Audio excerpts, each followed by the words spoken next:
All right. Hello, everybody. My name is TJ Scott. I'm a Minnesota estate planning attorney, and I'm excited to be with you here tonight. I work with a law firm called the Law Office of Timothy J. Scott. Yes, that's my name. I'm not very clever with law firm names, but don't hold that against me. I've been an estate planning attorney since I graduated from law school at the University of St. Thomas back in 2012, but I'll get back into that in a little bit. Before I get there, I want to share with you. And I want to ask you to please be with me here tonight. That you've given yourself, you've set this time aside to learn about estate planning and to deal with things like what happens if my health gets to be bad and I can't make my own healthcare decisions? Or what happens after I pass away? Is my family going to be taken care of? These are important things. They're important things that are kind of scary things. But I want you to take this time that you've set aside to really dedicate it and be with me here so that you can have the answers, you can have the peace to know the answers to those questions. And I also want you to stay with me all the way through to the end because I have some special offers that I want to make to you. First of those offers is how you can get a free one-on-one meeting with me where we can talk about the things you have and the people that you love and how you can make sure that they're protected. Plus, I'm going to even give you a bonus gift that's going to make it easy to get a personalized and tailored estate plan written and in place for you. But before we get there, I'm hoping that you'll share with me. I haven't asked for any participation up to this point, but I'm looking over this direction because I'm hoping you'll share with me. What are you hoping to learn here tonight? And it's okay if you're shy and you don't want to answer. That's okay. You're still in the right place here. But maybe you're wondering if an online or do-it-yourself will is sufficient, if it's going to take care of things when something happens to you. Or maybe it's been a few years since you've updated your plan and you want to know, is it still going to have the effect that I thought it was going to have when I wrote that plan? Or maybe you didn't really know what your plan was going to do when you wrote it, or maybe you haven't written a plan yet and you want to have a better understanding of estate planning or what's going to happen if something happens to you. Whatever the case, again, if you want to share with me, the best place to do that is either using the chat function or using the Q&A function. And I want you to take advantage of that. If you have a question, it's likely that someone else here has the same question. In fact, if you have a question, it's likely that a few people here, we have a number of people joining us here today, are going to have the same question. And so I want to make sure that that question gets answered, but I won't know that you have that question unless you share it with me. So I hope that you will. I see somebody saying knowledge on how to secure my assets once my husband and or myself pass. Yeah, and that's really important, making sure that those assets are protected and that things are going to be done the way that you want it to be done. I see someone else saying how you begin a trust, and that's important. You know, trusts are a great estate planning tool, and we're going to talk about how to use that estate planning tool here tonight and what it can do. Another person asking, why do so many attorneys seem to suggest a trust? And we're going to talk about that for sure. We're going to talk about what a trust can do and what a trust can't do, and why, some things that you might want to consider where a trust may be a good tool for planning your estate.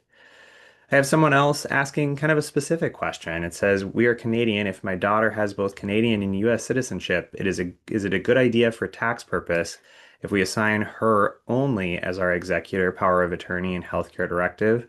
Our younger daughter's our younger daughter lives in Alberta, or is it okay to assign both of them?" And that's a good question. That's pretty specific. I'll tell you, there's often a good reason to have what's called a domestic personal representative or a domestic trustee that's in the same area and able to administer things. But it's a tricky question, and there are a lot of nuances to that. So we should talk about that more. And I hope that you'll reach out to me and we can start with a free consultation after our meeting here today. Someone else is asking, how do I transfer my home to my children? And that's a fantastic question. It's a question on a lot of people's mind. Um, how do I transfer my assets, but especially my home that I've worked so hard to build equity in and to pay for? And how do I make sure that those are going the way that I want them to go? We'll talk about some great tools. We'll talk about a trust as a possible way to transfer it, what a will can do and what a will can't do. We'll also talk about a special tool called a transfer on death deed that might be right for some people. Someone else is asking, I have digital assets and would like to set up generational wealth. Absolutely. That's fantastic. Thinking about generational wealth is something that really excites me, and we'll get more into why that is here in a little bit. But I think it's a beautiful thing that you're thinking of not just the next generation, but generations and generations to come. That's great. And we will talk about those things. Everybody, you are in the right place. The people who've asked questions, the people who those questions have resonated with, you are in the right place tonight. If you have someone or something that you care about and that you want to protect, or if you did an online or do it yourself will, but you're not sure it's going to work for you, or if you're nervous about how much this is going to cost, whatever the situation, you are in the right place here tonight. And again, I want you to stay with me all the way to the end. The reality is, estate planning is not about us. It's about the people that we love. And this really occurred to my wife and I recently when we were updating our estate plan, is that we weren't really going to see a benefit from it. It wasn't like it was going to, turn a profit for us. But us doing our estate planning was something that the kids were going to have to deal with. The kids were going to know whether or not we took care of getting our affairs in order. And it's that important. So we're going to cover lots of things today, and we're going to jump in here, sprinting ahead. We're going to talk about what is an estate plan. We're going to talk about guardianship for minor children. And not everybody has minor children, and I understand that. But if you do, or if you know somebody who has minor children that's important to you, this is going to be a really important and brief conversation. We're going to talk about healthcare decisions and who can make healthcare decisions for you and what kinds of healthcare decisions you want them to make. We're going to talk about who naturally receives your assets if something happens to you. And then we're going to talk about how you can avoid court and conflict, things like guardianship or conservatorship in the case of your healthcare or financial needs during your lifetime, and also the court process called probate that comes after we pass away. This presentation is a special one because we're going to be using a Christian lens as we talk about these things. And we're going to be using the lens of the great commandments. Love God with all of our heart, soul, and mind, and love our neighbor as ourself. We're also going to have in mind a reverence for life and responsibilities that we have and that we feel to God, our family, and our community. We're also going to have in mind virtue and the idea of virtue and inspiring virtue in the people that we love and the people that we leave our assets to. But before we get too far into that, I want to tell you a little bit more about myself, who I am, and how I got to this position. So this is my family. My wife's name is Tobin, and we have 5 kids. We live in Bloomington, Minnesota. That's where my office is as well, in Bloomington, Minnesota. We homeschool those 5 kids, and we're parishioners at a parish in St. Louis Park called Holy Family. I graduated from the University of St. Thomas School of Law in May of 2012, and I worked really hard when I was in law school. So I graduated near the top of my class. I was magna cum laude, I was on law review, things that typically set you up for a job in big law. But something happened the day after I commenced from law school, and that is that my son, Ben, that you saw in this previous slide looking a little older, my son Ben was born the very day after I graduated from law school. And being in that hospital room with my wife and with my son really helped to clarify my wishes for my law practice. I wanted to serve people. I wanted to be focused on giving them the value that they were looking for when they came in and asked to work with me. And I was really lucky. I found a small estate planning law firm where I learned how to write great documents from an attorney who had been practicing for something like 35 years. I also learned that a plan doesn't stop at the 4 corners of the documents, and that in order to really give people the value that they're looking for, you need to go beyond just writing that document. You need to be a counselor to that person and make sure that their estate plan is going to work the way that they want it to. Estate planning really requires a lifetime of counseling and guidance and knowing that you can rely on the attorney that you worked with to write that plan. So, I've been using that term a lot. What is an estate plan? An estate plan is a plan for your person, your assets, and those you care about in the case that you become incapacitated or for when you pass away. So there's a couple of situations. All of us are going to pass away, and we know this. This is your memento mori, as they say. All of us will someday die. We will die someday. And that's a stark thing, but knowing that that's the case should empower us to help make decisions about it right now. And that's what we're trying to do today, is empower you to educate you in order to make the best decisions on that eventuality. Some of us, before we pass away, we may become incapacitated. And it may come from something like a car accident putting us into a coma, or it may come from something like Alzheimer's or Lou Gehrig's disease, taking away our faculty and making it impossible for us to make decisions. Whatever the case, whether we pass away or become incapacitated, we need to have a plan. We need to have a plan for our person, we need to have a plan for our assets, and we need to have a plan for our loved ones so that the best things happen in that terrible, whatever bad situation it is. So let me ask you this. Do you have an estate plan? And I'm going to try this. It's a kind of a trial situation here. I'm going to try to launch a poll to see if we can get anyone to jump in and answer this question for us. Do you have an estate plan? And I'm seeing maybe an even number of no's and yeses, maybe a few more no's than yeses. And that's pretty normal. That's something like 68% of Americans have not written a will. And I would say a will alone isn't really an estate plan because you may not, with just a will, you may not have accounted for things like your healthcare decisions, like your financial decisions. Thanks everybody for sharing with me. But the reality is that even if we haven't written an estate plan, even if we haven't written a will, we do have an estate plan that's been written for us by the state. So here are some examples of documents maybe that we've written or estate planning actions that we've taken. Maybe we've written a trust or a will, healthcare directive, power of attorney. Maybe we've written memorial instructions, sometimes called final disposition, authorization, and instructions. Most of us have probably made beneficiary designations on our accounts, things like life insurance or retirement accounts. And then for those of us with minor children, guardianship nominations are really important planning that we should take on. And we're going to talk about that again briefly because I understand not everybody has minor children here. My guess is not everybody has minor children here, but this is so important, we really need to talk about it. What happens if something happens to you as a parent? What happens if something happens to you and the other natural guardian, the other parent of your children? In that situation, a judge is going to decide what's in the best interest of the children.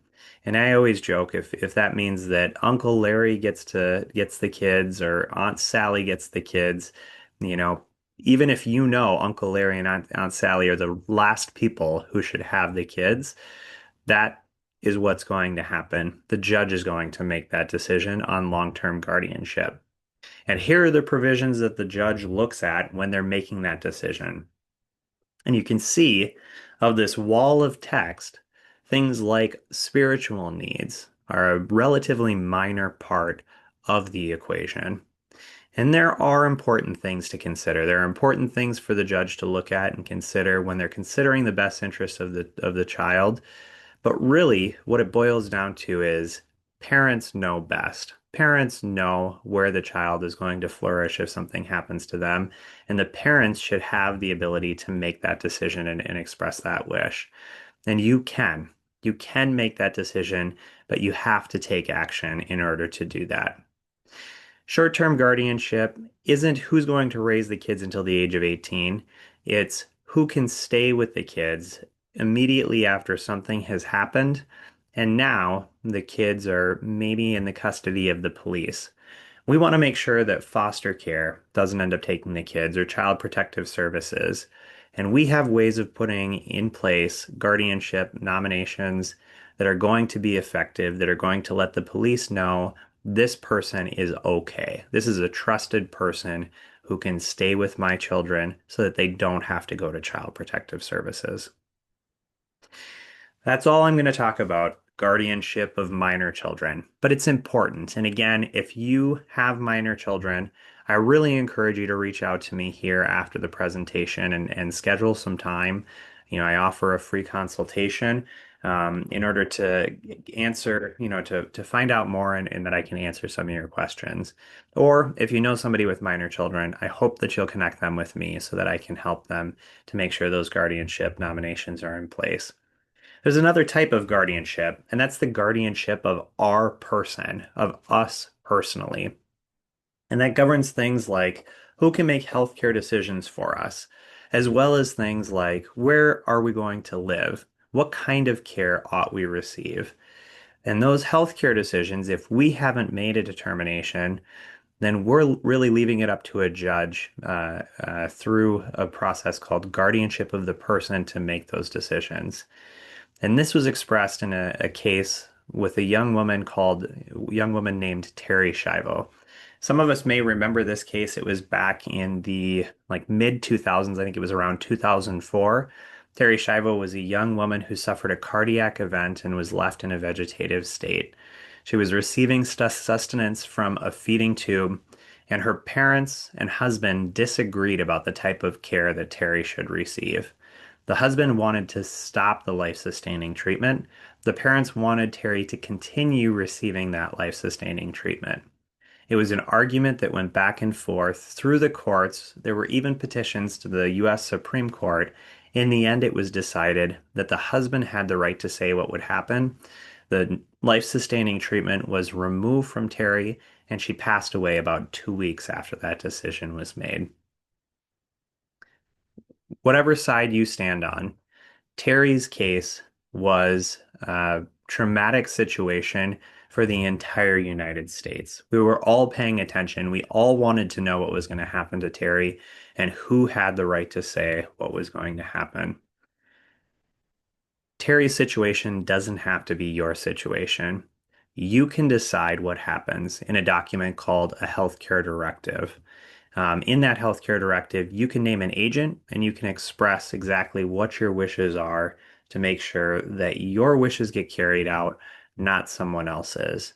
And if Terry had completed a healthcare directive, we may not know her name today, but her family wouldn't have had to go through that conflict, and they would have had more peace. Let's talk about the assets and let's talk about the things that you have. And let's talk first about where those assets go or who receives. And if you haven't written a plan, there's a default here in Minnesota. And the default follows essentially what common sense says that it should follow, which is good news. It's not always the case with the law, but here in Minnesota at least, the default isn't too far off the mark, probably. What the default provisions say is that a spouse should receive first. And if not a spouse, then kids should receive. If not kids, we go down to grandkids and great grandkids. If there are no lineal descendants of somebody, then instead, we're going to go up to their parents' level and look for lineal descendants of their parents. So we go through parents, siblings, nieces and nephews, grandnieces and nephews to look for someone else to receive. If we still don't find anyone, then we actually go up to grandparents.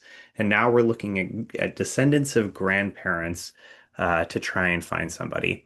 We even go up to, so grandparents would be out to aunts and uncles and first cousins once removed. It starts to get pretty far out there when we decide who's going to receive. And there is a point, unfortunately, where the state says, listen, you've gone too far. We've looked as far as we can for people to receive. At this point, those assets are going to escheat. They're going to go to the state. So that's a big 10 penny word that now you have in your arsenal. Escheat, ESCHEAT. means that now the assets are going to the state of Minnesota instead of to anyone whom otherwise might receive them. What you might notice in that succession, it's going through your spouse or your descendants or your parents' descendants or your grandparents' descendants, is that we're not providing anything for for charity. We're not providing anything for our church, maybe that has a significant need, a significant importance in our life.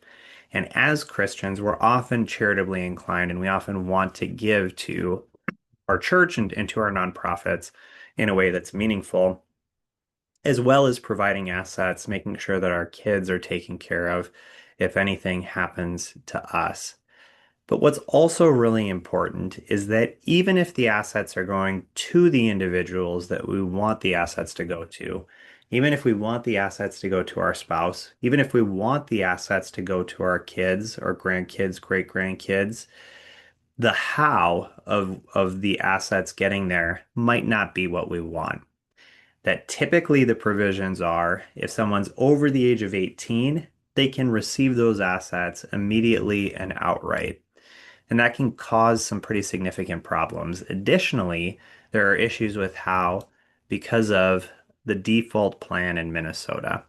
And this is important to remember. If you get nothing else out of this presentation, and I hope that you'll get more out of this presentation, I want you to remember this, that there is a default in Minnesota. There's a default, in fact, in government in general. And the default is if we need to have a decision made, we're going to bring that decision to court. Court is the place for argument. Court is the place for conflict.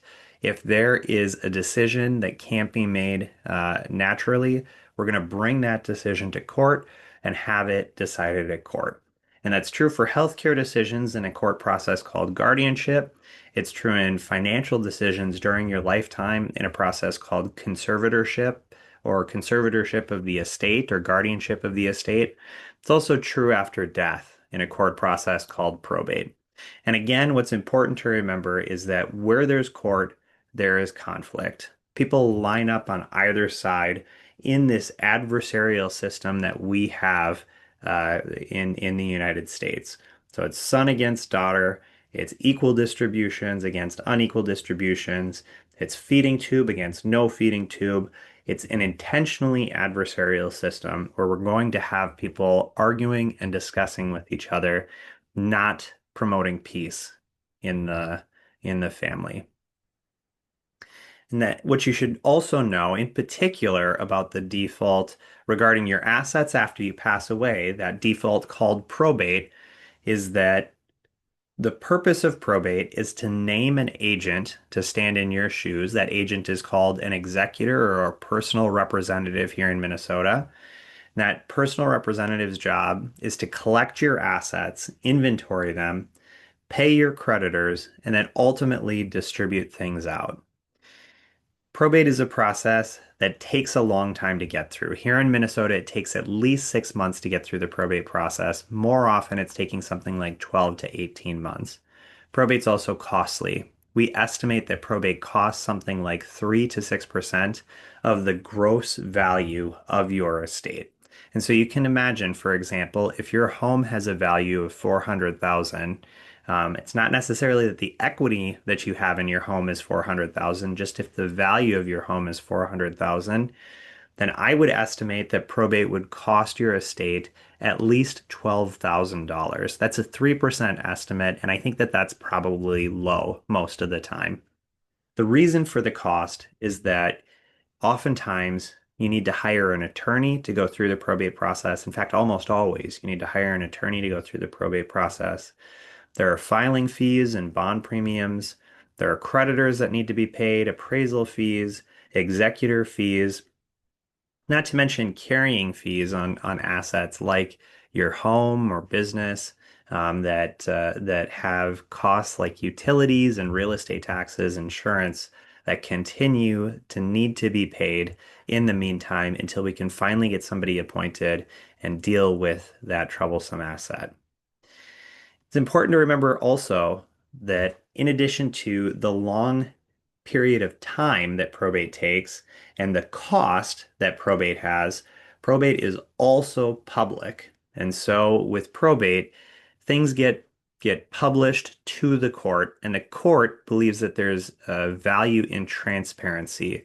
So they expose this information out to the public who wants to dig in and see what's going on. And this is really interesting because I was able to access John F. Kennedy's will because his probate had to be public. And I was able to see, if you look down at the bottom, that his wife, Jackie Kennedy, received the sum of $25,000. It goes on to say that Jackie Kennedy would receive one half of the remainder of JFK's estate. The other half of the estate went to somebody else. The other half of the estate went to JFK's children and issue instead of going to Jackie Kennedy. So that is kind of an interesting historical tidbit of probate. If you are interested in looking at court records, some of them can be a little bit dry, but there can be some interesting tidbits there. You can see all of the probate records for Prince in the Carver County Probate Court. And Carver County has actually created its own separate website so that you can access and dig through all of the probate filings in Prince's probate that happened in Chanhassen, Minnesota, which is where I'm from, in Carver County. And you can dig through and see exactly what happened and exactly who received from Prince's estate. It's somewhat interesting. Again, there's a lot of legalese, there's a lot of dry documentation, but it's really interesting that the probate court has this interest in publishing information, making it transparent so that everybody can see it. And what I want you to take away from knowing about the importance of or the default of Minnesota's process, that everything defaults to court, I want you to know that court is optional. And if you want to avoid the court process called guardianship of the person to deal with healthcare decisions, there's a way to do that. And it's by getting a healthcare directive in place. Again, in a healthcare directive, you can name an agent and you can express to that agent and your healthcare providers what your wishes are and what kind of care you want to receive. There's also a way to avoid conservatorship of the estate. Conservatorship of the estate is what happens to deal with your financial matters if you can no longer deal with them and don't have anything in place. But with the power of attorney, you can name an agent who can handle your finances and deal with your creditors on your behalf. That agent can also do things like file tax returns or continue a lawsuit if you're in the middle of a lawsuit when you become incapacitated. And you can specify the powers that you give to that power of attorney in the second part of that power of attorney as well. Probate is also avoidable, but a will does not avoid probate. And this is surprising to a lot of people. A lot of people think a will is designed to avoid probate, but it's actually not.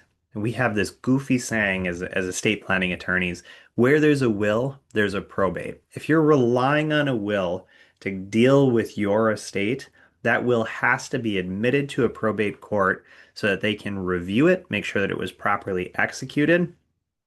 Um, and make sure that it's being faithfully carried out by the person who's going to serve as personal representative. The person that you name as personal representative or executor in your will doesn't necessarily get to serve. It's up to the court to decide that that's the right person. And the distributions that they need to carry out, again, the court is going to have oversight and is going to make sure that your creditors get paid before any distributions get paid. But probate, again, is optional. Apologies, that was an alarm that I had on my phone. Probate is optional, and there are some great ways to avoid probate. One of the ways is by setting beneficiary designations on our assets. Things like our retirement accounts and life insurance, we can set beneficiaries on those things so that they automatically transfer to the person that we want to receive. There's even a way, as somebody asked, how to transfer my home to my children. There's a document called a transfer on death deed, which allows you to essentially name a beneficiary on your home so that after you pass away, the house automatically transfers to the kids. You can even set up things like pay on death and transfer on death for accounts like brokerage accounts and bank accounts. You can even set now a transfer on death designation on your vehicle to handle those assets if you want to. But there's another tool that can add a lot of simplicity in planning your estate. And that tool is a revocable living trust. And the simplest version of a revocable living trust is this, that somebody starts with property and they entrust that property to somebody called a trustee. And they say, here's what I want you to do with that property. And the trustee says, yes, I agree. I will use the property in the way that you've asked me to. And that's the simplest version of a trust. With a revocable living trust, typically the person writing the trust starts with property. They entrust that property to themselves as the trustee, so they're going to still have control over the property, but they agree to follow rules that they've written and that they can change. That's why it's called revocable, that it's amendable as well. They agree to follow the rules that they've written during their lifetime. The advantage is that when something happens to that person, and a successor trustee steps into their shoes, they don't have to go to the court to be approved. They don't have to go to the court to oversee the work that they're doing. As long as they agree and say, yes, I accept the provisions of this trust and administer it faithfully, they can do that privately, they can do it quickly, and they can do it for very low cost. So, how do you decide between something like beneficiary designations and transfer on death deed, or if a revocable living trust has additional value? Well, I have a few rules of thumb that I like to use in making some of those determinations. Number one, if you have any concern at all with your desired recipients receiving immediately and outright, for example, if you have an 18-year-old or even worse, somebody under the age of 18 listed to receive an asset, you you should not be using beneficiary designations. Having a beneficiary designation in place that names a minor beneficiary is going to create all kinds of problems after that beneficiary designation gets carried out. There's a special process. I talked about that conservatorship of the estate that's required and gets really messy and requires a lot of accounting and a lot of action from that conservator for the minor. So that's not something that you want to do if you have a beneficiary under the age of 18. Number two, if you're concerned about a beneficiary receiving, if you've ever had any concerns with things like substance use or issues with gambling, issues with just being too young to use the assets in the way that they ought to be used, if they're just not mature enough to handle the assets, or maybe they'll never be mature enough, and you know that about them, and you want to make sure that they're protected and the assets that you want to give them in their inheritance is protected, then planning with beneficiary designations is not the way to make sure that those assets are protected. Number three, if you want people to receive your home, but there are more than two beneficiaries that you want to list, then a transfer on death deed is not typically a good idea. I've seen so many families fall into fighting because they've inherited mom or dad's home and they can't agree about what to do with it. One of them wants to sell, one of them wants to keep it and have a place that they can come home and visit to. One of them wants to rent it. And now all of a sudden you've got all these different interests pulling and pushing, trying to decide what to have happen with the house. It's not easy, and it creates conflict and it creates problems. Or number four, if you're concerned and you want to make sure that you're planning for additional risks or additional possibilities down the road. Now, what do I mean by that? Unfortunately, there's a chance when we leave assets to our kids, when we name our kids as beneficiaries, there's a chance that they may predecease us. They may pass away before we pass away. And if we're not able to get in and change the beneficiary designations or update the transfer on death deed, then we risk some really bad effects starting to happen. that gift may lapse, it may just go away, and they may not receive anything. And their children, who naturally you may want those grandchildren to receive their parents' share, that may not happen. It may just lapse entirely, and that entire line ends up getting left out of your plan. Or it may end up going to the grandkids who, part of point number one, may be under the age of 18 and unable to handle those assets on their own, or at too young of an age to be mature enough to handle those assets.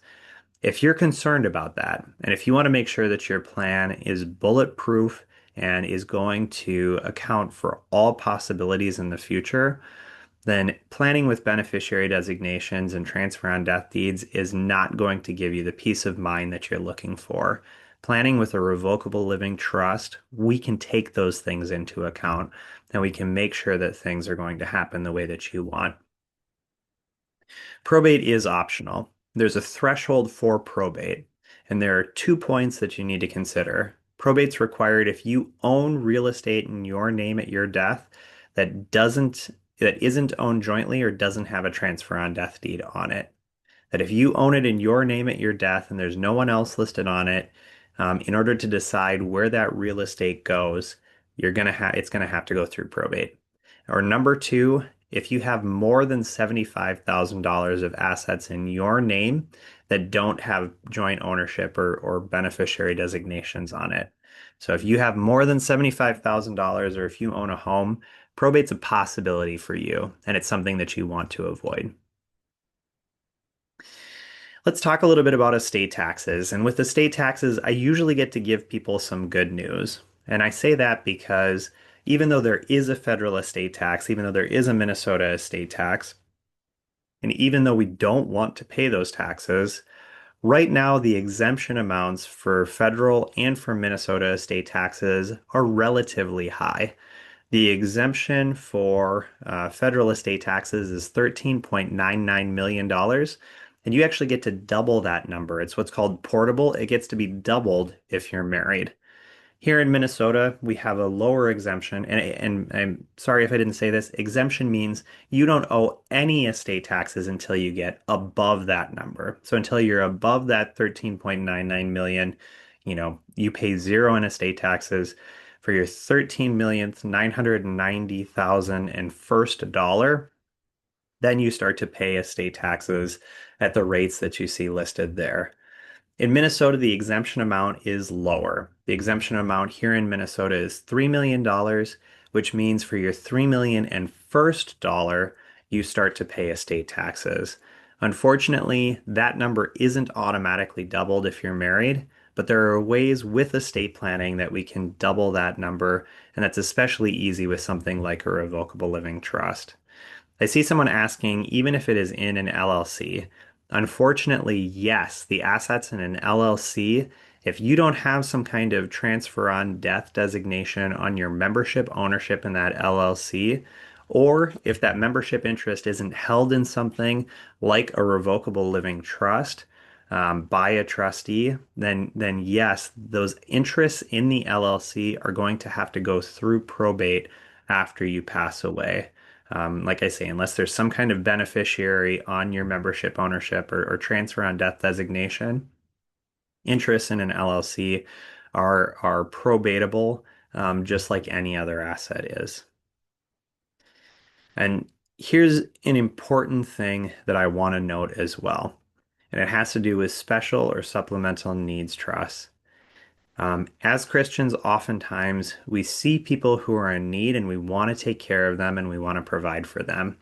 And this can happen sometimes if we know somebody who has a disability or some kind of a special need with their care and maybe is on some kind of a government program.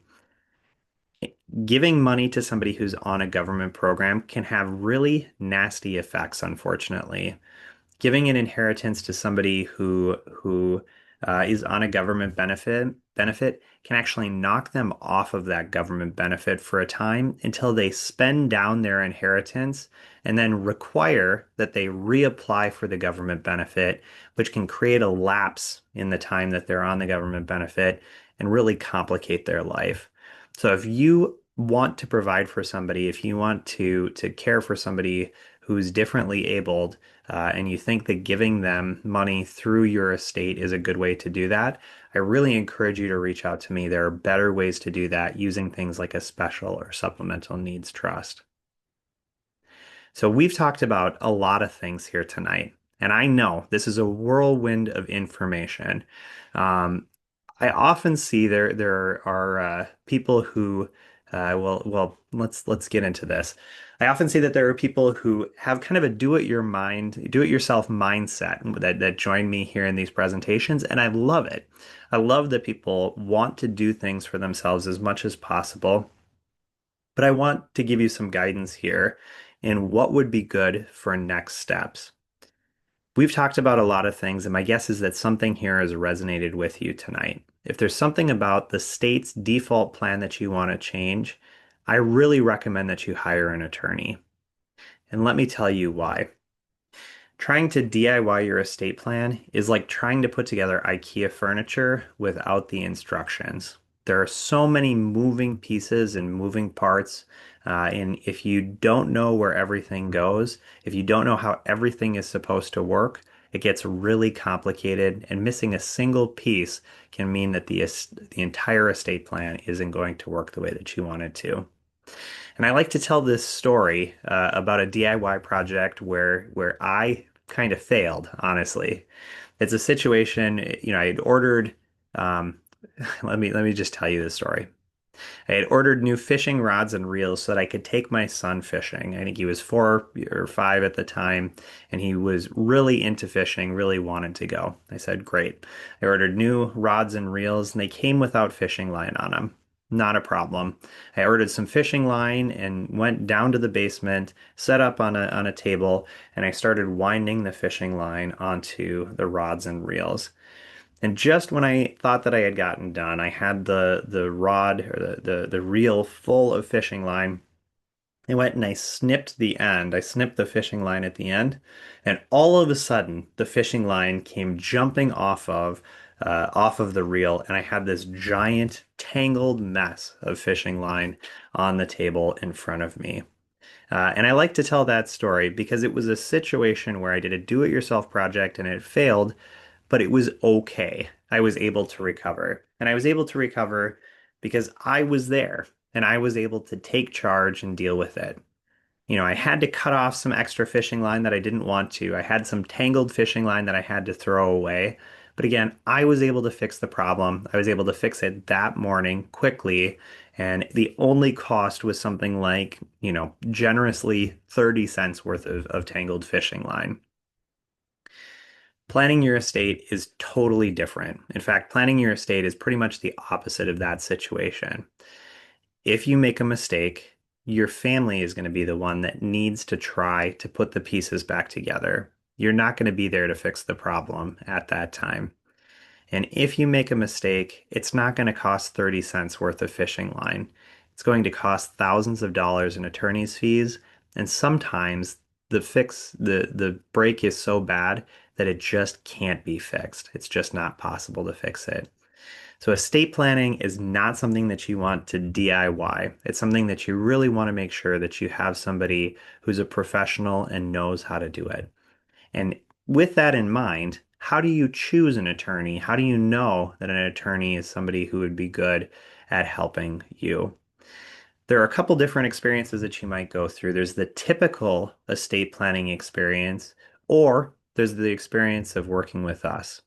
In the typical estate planning experience, you're going to get form documents that are kind of set it and forget it. It isn't going to keep the money out of the Minnesota Department of Unclaimed Property because they haven't created an inventory of your assets in order to make sure that things are as easy as possible for the people you love to administer after you're gone. With the typical estate planning attorney, it may avoid probate, it may not. It's probably not going to keep your family out of conflict. It's going to leave the assets to heirs unprotected without something called asset protection that we can actually build into your plan and can be really valuable. Typical experience isn't going to include ongoing legal guidance. There's going to be hourly fees into the future, which is going to make you really hesitant to reach out to your estate planning attorney. I've seen this. This is how I started practice, was charging hourly fees. And I knew my clients didn't want to reach out to me, and I didn't really want to proactively reach out to my clients because I knew that it would mean putting a bill in the mail in 2 weeks. Um, Typical experience isn't going to adequately protect the kids, may take care of long-term guardianship through something like a will, but that will is going to have to be probated before the guardianship can take effect.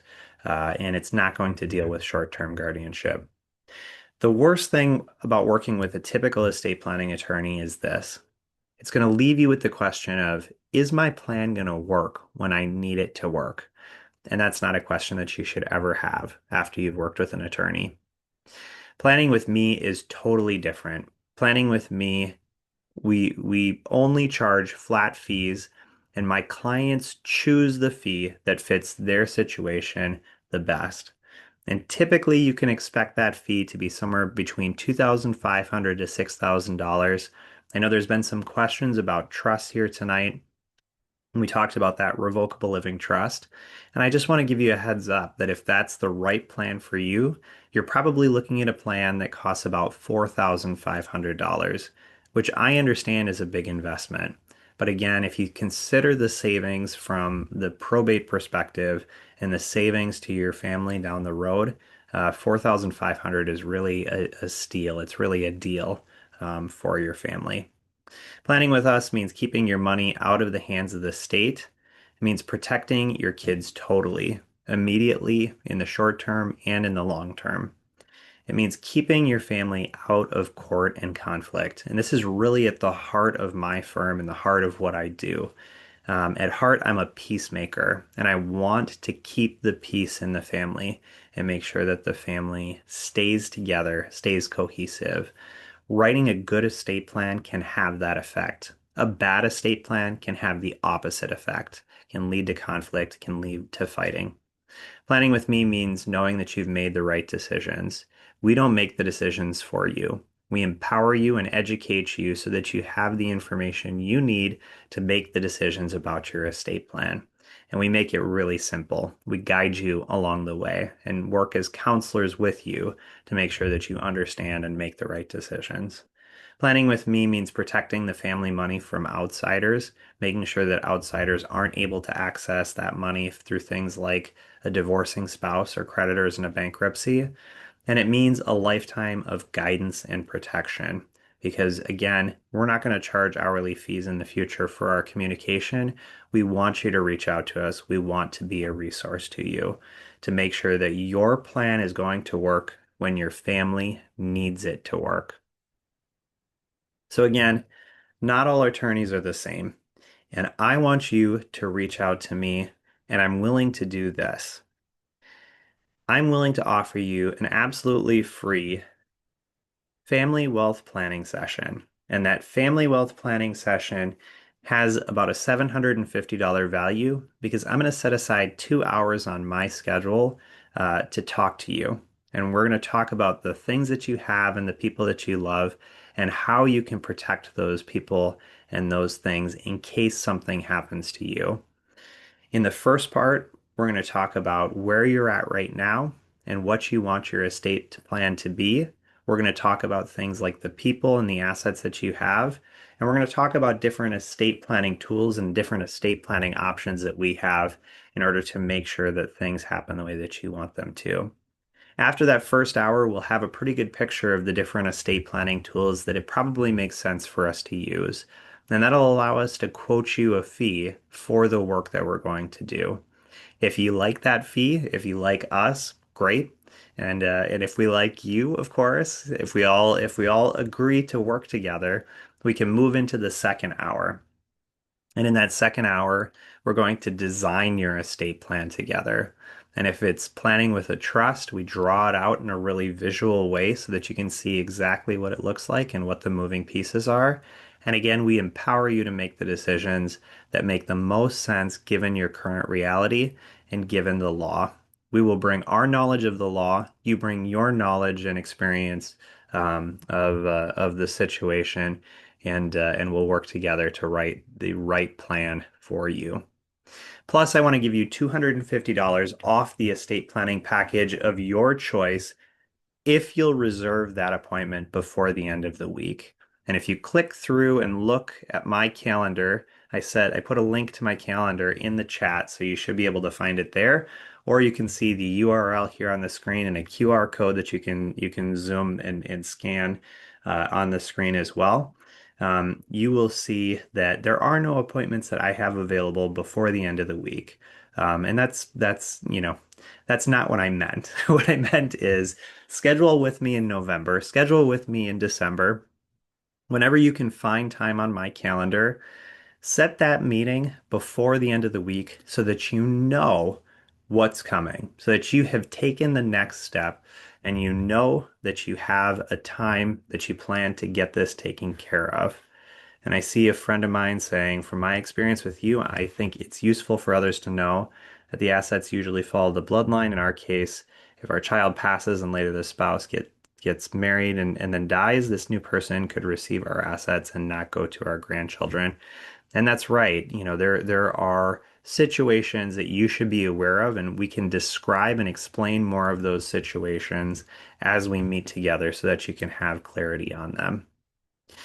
Um, I'm going to share here. I'm going to pull up some things that clients have said about us. I'm not going to read through them because my face would probably turn red if I did. But our clients love working with us, and we love working with our clients. We love taking care of people, and hopefully these comments, these reviews reflect that. I see a question here that I missed a little bit ago. Is this a spendthrift trust? And the answer is yes. The trusts that we write provide creditor protection for your beneficiaries. They make sure that your beneficiaries can't pre-promise the assets that are in their trust out to creditors, which is the purpose of that spendthrift clause. So that's definitely a provision that we include and a provision that's important. Another question here, if the plan is done through you, are there follow-up conversations or meetings at no charge? Um, so that initial meeting, that family wealth planning session, there's no charge for that family wealth planning session. And that's our initial meeting. Whatever we agree upon as a flat fee is going to include any future meetings that we have, as well as the completion of your estate plan as we talk about it in that family wealth planning session. So everything is included. You'll know exactly what the cost is going to be, and you'll be able to say yes or no in that initial meeting without having to worry about any costs. Um, Again, the family wealth planning session is free. There's no obligation to continue to write a plan, although oftentimes people do continue and do decide to write a plan, obviously. But which is why we're able to offer it. But there's no obligation to continue. There's no fee if you decide to not move forward. In fact, I've had situations before where I've had people come in and I talk them through exactly what's going to happen if something happens to them. And um, I talk about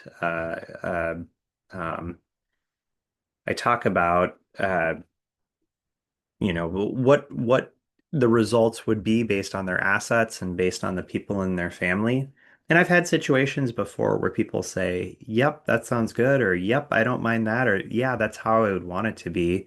And we got to the end of the meeting, and I said, "Listen, I don't think you should hire me. Everything that you said as I walked you through your estate plan and I walked you through what's happening right now wasn't a problem for you. Don't make a change then. If everything's the way that you want it to be, don't make a change. Just commit to the way that things are right now." And I didn't charge them a dime, but I felt good because now they have the information, and I have and I know that they're well cared for. And I also know that if things change in the future, I know that they'll come back and talk to me, and that they can feel free to come back and talk to me because they don't think that I'm gonna charge when I ought not. So hopefully that answers your question about the way that I handle things. This has somebody else sharing that they didn't see my calendar. Hopefully you can see it. If you click on that link, tjslawoffice.cliogrowd.com/book, You'll see a couple of links. One says 15-minute phone consultation, one says family wealth planning session. The family wealth planning session, again, I want to offer that to you absolutely free. Again, it's a 2 hour long session, and book 2 hours worth of time so that you know that we can have the conversation and we can speak freely. But I really encourage you to book that. It's the next best step that you can take in order to get a great estate plan in place, in order to know that your family is well loved and well cared for in case anything happens to you. So I really encourage you to take the time and to find the time on my calendar so that we can have a great meeting together. I'm not seeing any other questions come through. I'm watching, and so if anybody has any other questions, I really encourage them to ask now. Otherwise, I'm going to bring our presentation here to a close, and this might even be a record if I can finish this presentation within an hour. Usually, it runs a little long, a little over an hour. But I think I've been especially efficient at going through the information here tonight. That's what I'm going to tell myself tonight anyway. Again, next steps. I really encourage you to book your free family wealth planning session. This is the next best step. You have taken the time and you've educated yourself here tonight. You know what you need to do. You have all the information. Take control. We will make the process easy for you. We will work so closely with you, but you need to take the next step now in order to get your plan written. So look at my calendar, pull it up. Even if you need to consult with somebody else, with a partner or somebody else, take the time, book an appointment. We can always adjust if we need to. I want to give you that $250 discount toward the estate planning package of your choice. And I'm really happy to give that to you, but you need to book now. You need to book again before the end of the week, which we say is end of the day on Saturday. Make sure that you've taken the time and booked. The reason that I give that $250 discount is that I don't have to keep chasing you after our presentation here today, because this is a momentum thing that you've taken the time, you've educated yourself, you've built the momentum to get this estate planning done. Now take the next step. Keep the momentum going. Let's work together and let's get a great estate plan written. Thank you, everybody, for being here with me tonight. Thank you for taking the time to educate yourself. I see someone asking, are there payment plans? Absolutely. We will work with you. We're happy to do that. We want this to be accessible for everybody. And so we are very happy to work with you. Please come in and meet with us so that we can help you and help you get a great estate plan written. I'm going to give you a couple minutes of your day back here. Again, thank you everybody for being on the call with me, and I hope you have a fantastic evening.